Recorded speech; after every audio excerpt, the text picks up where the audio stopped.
This year marks a significant shift for the iPhone 17 Pro. After last year's underwhelming lineup, Apple is finally shaking things up. For the first time in what feels like ages, the new iPhone won't just be a slightly tweaked version of its predecessor. Apple, known for playing it safe, is stepping out of its comfort zone, taking chances, making changes, and giving us something that actually looks different. It's almost hard to believe. Tim Cook, usually known for taking features away, seems to be giving something back this time.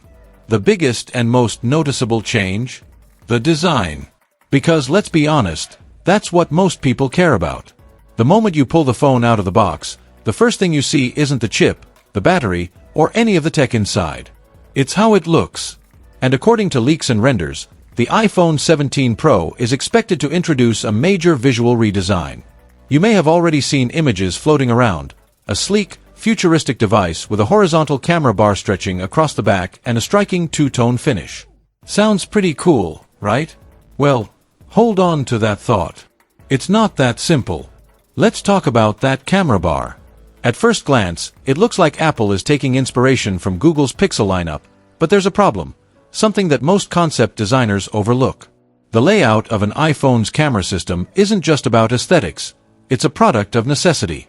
Ever wondered why the cameras are arranged in that weird triangular shape? It's because of the internal space constraints caused by Face ID. The original notch took up more space than most people realized, leaving Apple with no choice but to position the cameras the way they did. And even though the notch is gone, the dynamic island still occupies enough space to make major camera rearrangements tricky. So, while a sleek horizontal camera bar might look great in renders, in reality, it just wouldn't work. But wait, there's more. The rumors don't stop at just the camera layout. That two-tone look everyone was excited about? It turns out that might have been a misunderstanding. Instead of an intentional two-tone design, the new camera bar might just be so big that it naturally creates the illusion of a color contrast. Imagine slapping a massive strip across the back of the phone. That's essentially what we're looking at. And yet, despite all this, the actual camera layout isn't changing. It's staying the same as before, same recognizable iPhone look, just with an oversized, darker bar framing it. Why? Good question. No one really knows. So, if the camera layout is staying the same, what's the deal with the new design? Well, Apple seems to be doing something a little unusual here. Based on the latest information, the camera bar isn't just a design choice, it's much taller than originally expected. The renders and leaks we've seen so far may not have captured just how big this thing really is. Picture the usual iPhone camera layout, but now framed inside a dark, thick bar that spans across the back of the phone. The flash, LiDAR sensor, and mic are now positioned to the right of the camera module, creating a visual break that some might find sleek, while others might see as, well, unnecessary. But here's the real question, why? What is Apple trying to achieve with this? If the internal layout isn't changing and the cameras are still in the same position, what purpose does this massive bar actually serve? It's not adding any real utility, it's not solving a problem. It's just different, and in Apple's world, different means new, and new means something they can sell. It's the kind of design change that feels more like a marketing decision than an actual improvement. And let's be honest, how many times have we seen Apple ignore the obvious, practical option in favor of something that just looks distinct? Now, let's talk about how this thing feels. Reports suggest that the iPhone 17 Pro will be lighter than previous models, which raises a new mystery. What material is Apple using? Some sources say it still feels like titanium, while others aren't so sure. Could Apple really be stepping back from titanium after making such a big deal about it in the last two Pro models?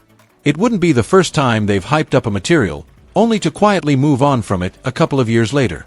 If Apple does stick with titanium, they might be tweaking the alloy or manufacturing process to reduce weight. If they're moving back to aluminum, that would be a pretty surprising shift, especially for a Pro model. But at this point, it's still unclear. All we know for sure is that the iPhone 17 Pro feels noticeably lighter. Whether that's a good thing or a downgrade remains to be seen. This entire redesign raises another important question. Is Apple still leading the industry, or are they just following trends?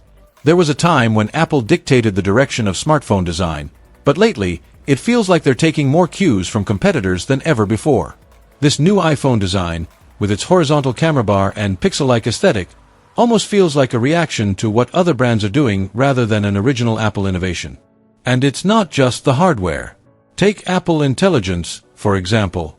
The company has always been known for waiting until a feature is fully developed before introducing it. But this time, they seem to be rushing AI tools out just to keep up with competitors. Instead of unveiling a polished, perfected product, they're actively working on it while it's already in people's hands.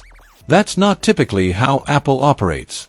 It feels like Apple is slowly shifting from being the company that sets the trends to the one that just tries to stay in the game. And this new iPhone design? It's the perfect example of that.